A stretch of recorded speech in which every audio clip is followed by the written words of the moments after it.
CMA exam CMAയുടെ result നമ്മൾ 2024 June എക്സാമിൻ്റെ result August 23 വരും. അപ്പോൾ അത് വന്നു കഴിഞ്ഞാൽ അടുത്ത സ്റ്റെപ്പ് എന്ത്?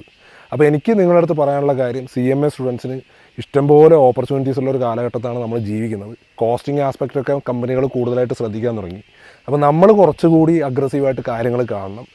അപ്പം പഠിച്ചുകൊണ്ടിരിക്കുന്ന കുട്ടികളിൽ പല ആൾക്കാർക്കും ഈവൻ നമുക്കിപ്പം GST പഠിക്കാനുണ്ട്, ഇൻകം ടാക്സ് പഠിക്കാനുണ്ട്, അതേപോലെ മറ്റ് നിയമങ്ങൾ പഠിക്കാനുണ്ട്, കോസ്റ്റിംഗ് പഠിക്കാനുണ്ട്, ഫൈനാൻഷ്യൽ അക്കൗണ്ട്സ് പഠിക്കാനുണ്ട്.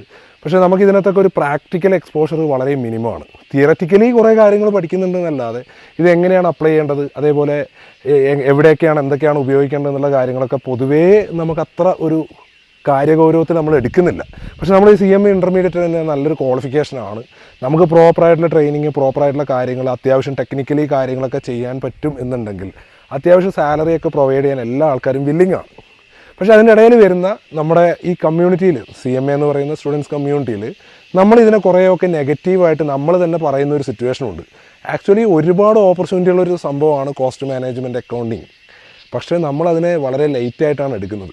അപ്പോൾ നമ്മൾ പഠിക്കാൻ തുടങ്ങുന്ന സമയത്ത്, നമ്മൾ ഏതെങ്കിലും ഇൻസ്റ്റിറ്റ്യൂട്ടിൽ അന്വേഷിക്കുന്ന സമയത്ത് ഇത് പാസ്സായി കഴിഞ്ഞാൽ പെട്ടെന്ന് തന്നെ ലക്ഷങ്ങളുടെ ശമ്പളവും കാര്യങ്ങളൊക്കെ കേട്ടിട്ടായിരിക്കാം ചിലപ്പോൾ എടുക്കുന്നത്. പക്ഷേ ഒരു കാര്യം ഞാൻ ഉറപ്പ് വരാം, നമ്മൾ പഠിക്കുന്ന ഈ CMA എന്ന് പറയുന്ന ഒരു കോഴ്സിനെ സംബന്ധിച്ചിടത്തോളം നമ്മൾ ഇൻവെസ്റ്റ്മെൻറ്റ് എന്ന് പറയുന്നത് പണത്തിൻ്റെ അളവ് നോക്കുകയാണെങ്കിൽ കമ്പാരിറ്റീവ്ലി മറ്റുള്ള ഏത് കോഴ്സിനെ അപേക്ഷിച്ചും കമ്പാരിറ്റീവ്ലി വളരെ കുറവാണ്.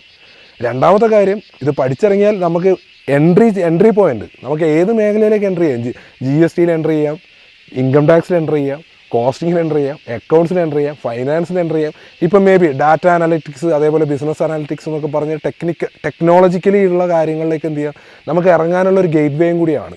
പക്ഷേ നമ്മളതിനെ അത്ര ആ ഒരു സീരിയസ്നെസ്സിൽ എന്ത് ചെയ്യുന്നില്ല, പഠിക്കുന്ന സമയത്ത് ചെയ്യുന്നില്ല. ഇപ്പോഴും പഠിക്കുന്ന പല കുട്ടികളും ചിന്തിക്കുന്നത് എങ്ങനെ അടുത്ത എക്സാമിന് പാസ്സാവുമെന്നാണ്. അപ്പോൾ അങ്ങനെയുള്ള ചിന്തകളൊക്കെ നമ്മൾ ഈ പഠിക്കുന്ന സമയത്ത് മാറ്റണം.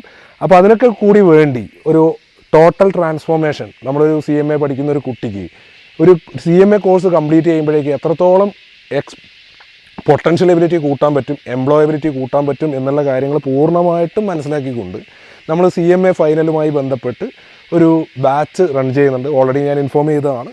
അപ്പോൾ റിസൾട്ട് വരുന്നതിന് മുമ്പ് ഈ ഒരു കാര്യം കൂടി അതിനകത്ത് എഗെയിൻ ഞാനൊന്നും കൂടി പറയുന്നു, 30 കുട്ടികൾക്ക് മാത്രമേ അഡ്മിഷൻ ഉള്ളൂ. താല്പര്യമുള്ള ആൾക്കാരുണ്ടെങ്കിൽ പെട്ടെന്ന് കോൺടാക്ട് ചെയ്യാൻ വേണ്ടി മറക്കണ്ട. നിങ്ങൾ കാര്യങ്ങളൊക്കെ പൂർണ്ണമായിട്ട് മനസ്സിലാക്കുക. നിങ്ങൾക്ക് വേണമെന്നുണ്ടെങ്കിൽ മാത്രം എന്ത് ചെയ്യുക, ജോയിൻ ചെയ്യുക. അപ്പോൾ അതിനുള്ള പരിപാടികളായിട്ട് പോവുകയാണ്. അതേപോലെ അഥവാ ബൈ ചാൻസ് നിങ്ങൾ ഉദ്ദേശിച്ച പോലെ CMA ഉണ്ടെന്ന് നിങ്ങൾക്ക് റിസൾട്ട് കിട്ടിയിട്ടില്ല എന്ന് കരുതുക. അങ്ങനെയാണെങ്കിൽ അത് ഡിസംബർ എക്സാം ആകുമ്പോഴേക്ക് നിങ്ങൾക്ക് പാസ്സാക്കി എടുക്കാൻ വേണ്ടിയിട്ട്, ക്ലിയറാക്കി എടുക്കാൻ വേണ്ടിയിട്ട് നമ്മുടെ ഒരു വളരെ എക്സ്ട്രാ ഓർഡിനറി ആയിട്ടുള്ള ഒരു സ്റ്റഡി പ്ലാനും മെൻറ്ററിങ് സെഷനും കൂടി വെക്കുന്നുണ്ട്. വളരെ മിനിമം ഇൻവെസ്റ്റ്മെൻറ്റ് നിങ്ങൾക്ക് എന്ത് ചെയ്യാൻ വേണ്ടി പറ്റും, കോപ്പ് ചെയ്യാൻ വേണ്ടിയിട്ട്.